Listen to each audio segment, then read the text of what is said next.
morning, awesome viewers. Today is August 4.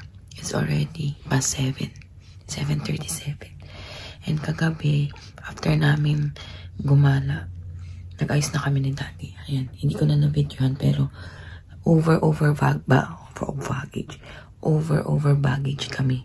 As in, sobra kami ng mahigit 10 kilos. Almost 15 kilos. Kaya, nag-decide kami ni Daddy na i-babox na lang namin, papadala na lang sa Philippines through box. So mamaya alamin namin kung kailan ng ano, kasi ang dami talaga naiwan na mga pagkain. Sobra, kasi punong-puno na, tig 30 kilos lang yan yung luggage namin ni Brave. And then tig 10 yung sobra, ayun ang mga naiwan. Yung nasa eco bag, yan, naiwan mga pasalubong sa pamangkin niya, mga cookies, ang dami. Kasi ang bigat nung mabigat talaga yung dilata. Tawag dito yung aming palm, yun talaga. So, pasensya na sa mga nag-expect ng pasalubong. Hindi pa na mabibig pasalubong kasi over baggage talaga kami. Kasi tulog knockout kasi nakatulog siya habang nagbabalot kami. Pero, ginising namin kasi hindi siya nakabihis ng pajama niya. Nagtitipid na kami ng damit kasi kung ano sinuot namin kagabi, yun na ulit ang suot namin pampasyal. Para hindi na namin guguluhin tong mga bagahe namin. So, yun guys. So, si Daddy nagluluto. And, kawawa si Daddy na nalulungkot talaga siya. Kaya lang pinapatawa ko na lang. Sinasabi ko, sige nga, gusto ko may luha, iyak ka. Nakakaawa din si Daddy dito. Samahan nyo kami kasi may mga puntahan pa kami. And yun, ito na yung huling araw namin dito sa New Zealand. Nakakalungkot pero ganun talaga. Ito yung kapalit nung nakikita nyo yung ginhawang natatamasa namin. Yung nabibili namin yung mga gusto namin.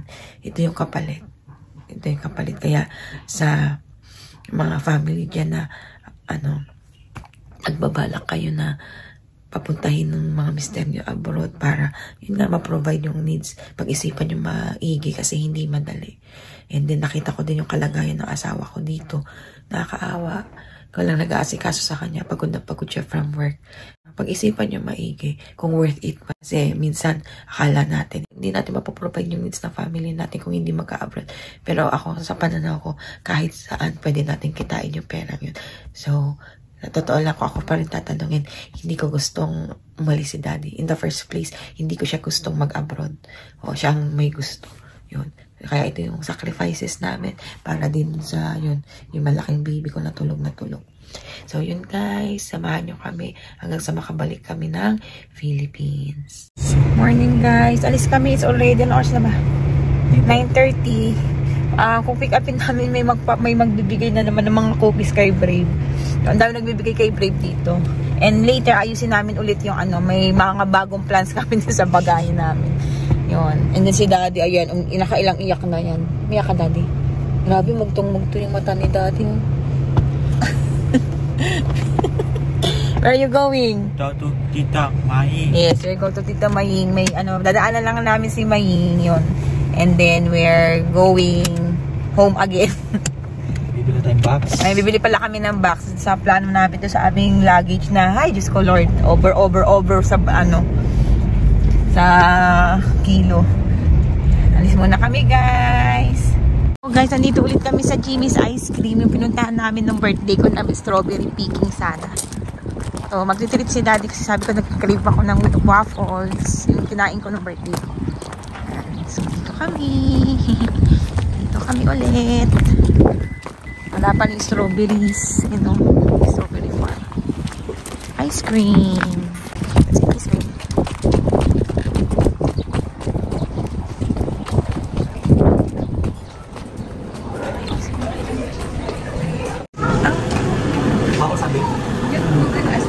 Sumaglit lang kami dito sa hardware para bumili ng balikbayan box para sa may iwan naming mga gamit. Uy.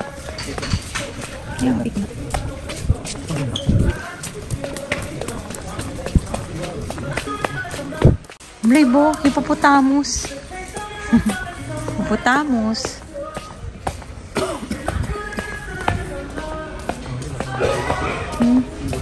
gorilla. Big, pakita mo sa anak mo. Brave, oh, big gorilla. What's that? Alam ko. What's that? You read. You read. Gorilla. Gorilla. You got that one? Yes. Tell daddy. Ano? Say bye-bye to the gorilla. Look.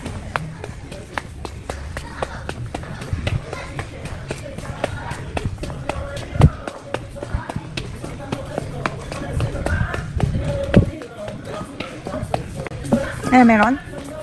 Ha? Large? Anong? Ilang liters? Tingnan natin yun. Parang ang payat. Mahal pa nga. Doon na rin yun eh, no? Oo. Parehas lang rin doon. Kasi bulky yung ano eh. Mga damit. Yun lang yung pinapadala ko dati. O, wala bang So, square? wala yun na lang. Wala talaga. Wala din? Ito. Yan din yun. Extra large. Extra large yan, oh. Oh, yan. Ang laki nito, mami. Sige, ano, daddy, damit ang iiwan, bulky, tapos magdadagdag ka pa. Sige, ito pimo. Paano naging sobrang laki niyan? Hanggang, ayan lang siya, oh. Ayun nga. Magkano siya? Naglul 6. Ayun nga. Kaso manipis. Okay na yan, balutan na lang ng ano. Yan, oo. Mabuti ka talaga, daddy. Oh, yan na lang. Mas safe tayo dyan kaysa dito. Okay. Oh, packaging tape. Eh, hindi ka kumuha dun. Kamuti ka talaga. Kumano lang tayo. Ito na lang muna. Tingnan mo makikita. Dito na. Brave cam. Ay, mami, merong strap dito. Ano strap? Yung blood strap. Huh? Yung pang-wrap. Jackrap. Hingi na lang tayo kay Kajen. Makaya, baka dollar. Pwede yung pang-ulam. Yun nga ang ano. Kaya lang baka maubos. Ang sabihin natin, hingi tayo. Saan yung ano, packaging tape mo? O, dali, mag-tantrums ka na. Bakit? Anong tinatantrums mo? Alis na, o, tapos? O, dali. Dali, nagtatantrums ka na naman. Ano mangyayari? Happy ka na naman. Ano? Patingin nga yung sad. Huwag gawing artista. Baby. Namungulangot ka pa, nakikita ka sa video. Ano na? Ba't di ba sila nangungulangot? Baka ano na namang tinatantrums mo? Dali, ba't naggaganyan ka? Nagmumukmuk ka na? Nagmumukmuk ka na, daddy? Daddy, nagmumukmuk ka na? Bahala ka dyan.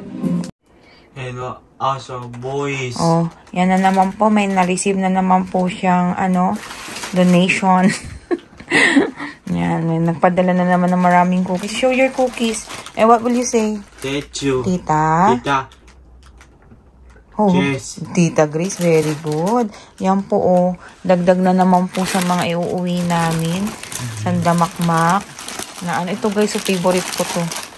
Ito yung arrow. Ikaw ba si Brave? Oo, ito gusto ko to arrow root. Yan. Yan. Ayan, thank you po sa nagbigay. Ito na ang final decision namin ni Daddy. Yung mga damit ko, as in lahat ng dala kong damit, iiwanan ko and ipapadala na lang ni Daddy through balikbayan box. And halos lahat ng mga pagkain na kayang naming bitbitin ni Brave, iuuwi namin, and yung mga pasalubong hanggat kaya namin. Pero yung iba talaga, papakargo na lang. Kasi wala talaga, kat anong siksik namin, hindi talaga kasya. 2,000 years later. Good morning, guys. Ano oras na ba? It's almost 1:30 a.m. Hindi kami halos nakatulog, pare-parehas. Yan, si Daddy puyat din. So, ayan na yung bagahe namin. Where are you going? Go to airplane. Airplane, go to Cavite. Cavite. Are you okay? Yes. Are you sad? Are you sad? Yes. Yes daw, Daddy. Daddy, Brave is sad daw. Daddy, are you sad? Yes. Yes din. Wawa naman, puro sad sila. Sige guys, at kami ay mag-aano na kasi kailangan 3 hours before nasa airport na kami. Wait ka na doon sa car.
Yan.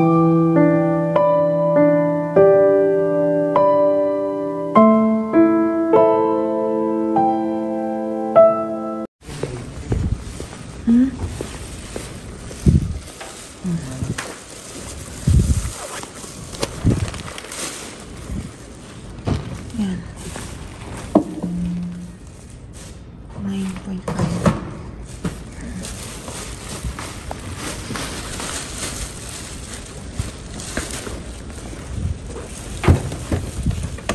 Yan. Wala, 30.5. Next. Ano, magbabawas tayo? Ha? Ilagay mo sa Wonder Woman. Andiyan si Wonder Woman lagi. Hindi pa naman susis eh. Ano sa akin? Lalagay yung 0.5 dito. Oo, maglilipat ka ng 0.5. Saan tayo magkaano? Hindi ka lang. Gilid mo. 0.5.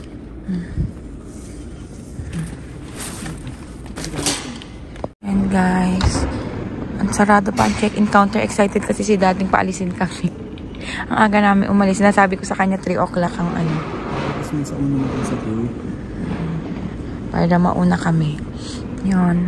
Si Brave, ayun. Are you sleepy? Are you sleepy? Yes daw. Wow. Mami, nasan yung nasave mo na ticket?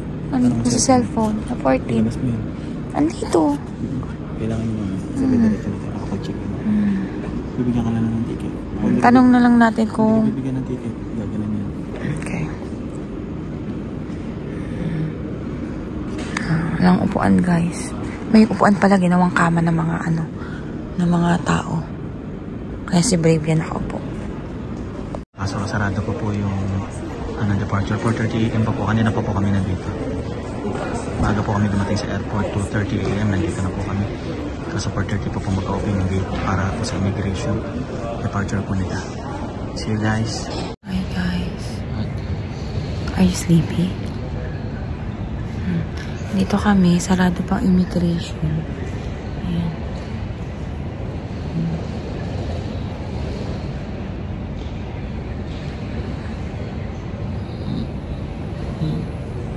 Sarado pang immigration. Si Daddy, inilipat yung ano, yung parking na sasakyan niya kasi 90 minutes yung inano niya. Eh, gusto niya pa kaming samahan hanggat di kami nakapasok sa immigration. Wala pang ang tulog yun.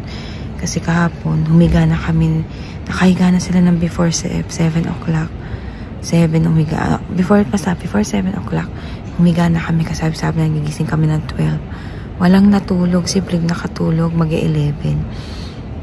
Kami ni Daddy nakatulog, 11:40. Gumising kami 12:40. Yun. Walang natulog sa amin. Kaya yun, papasok pa sa trabaho yun. Kawawa naman. Sabi ko, iwan na niya kami. Ayaw naman kaming iwan.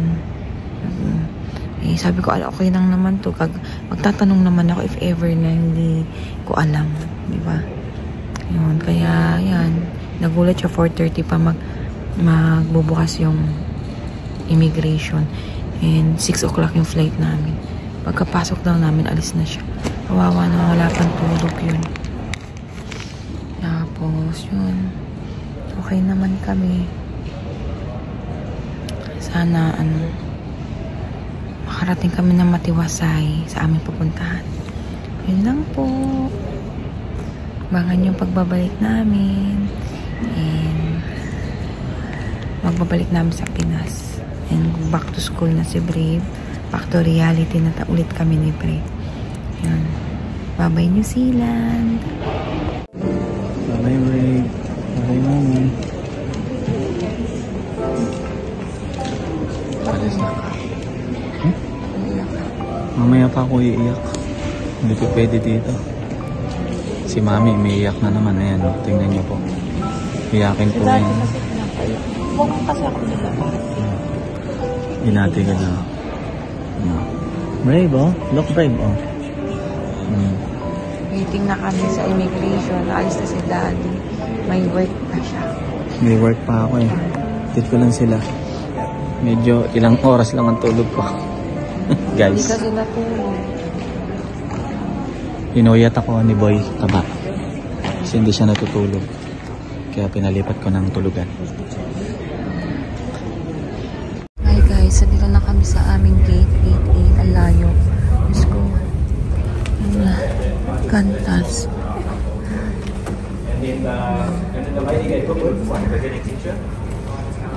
Grabe guys. Na-confiscate yung spam namin kasi hinan-carry namin. Bawal doon, saka isang biskof namin. Gusto ko kanabahan ako. Akala ko kung ano nang tinitignan. Kasi nilagay namin sa hand carry. Kasi ang bigat na nung luggage namin. Kung alam lang namin, iniwan na at pinadala na sa account. 4 din na spam yun. Sayang. Sayang talaga. Sana puro convict na lang nilagay namin. Kasi may tubig daw yung spam. Ayan.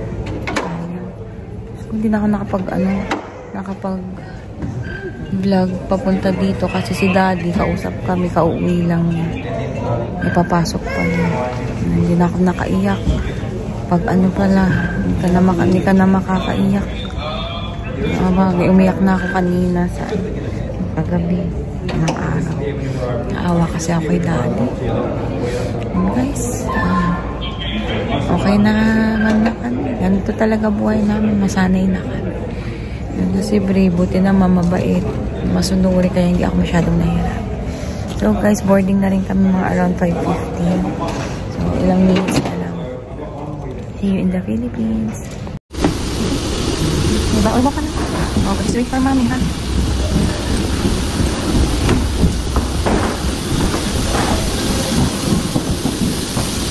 Wait lang, wait. Totoo na talaga to, pauwi na kami ni Brave papuntang Pinas nang wala si daddy. Sobrang nakakalungkot and at the same time medyo natakot din ako nung tumatawid kami sa immigration, lalo nung binubuklat nila yung mga hand carries namin, pero still thankful nakatawid kami. So ito, papunta kami ng Sydney, may 6 hours kaming layover kasi ayaw ni daddy na masyadong dikit yung flight namin papuntang Philippines para kung magka-aberya maayos pa. Pero sana wala ng aberya. So, ito na talaga guys. Yan, buti na lang. Mababait ang tao dito. Tinutulungan kami pag nakikita nilang nahihirapan ako. Kasi nahihirapan din ako magbuhat ng mga dala-dala namin. So, ito, bye New Zealand. And sa mga taong nakilala namin. And sana magkita tayo ulit. So, ito, may snacks na kami. And we'll see you in Sydney.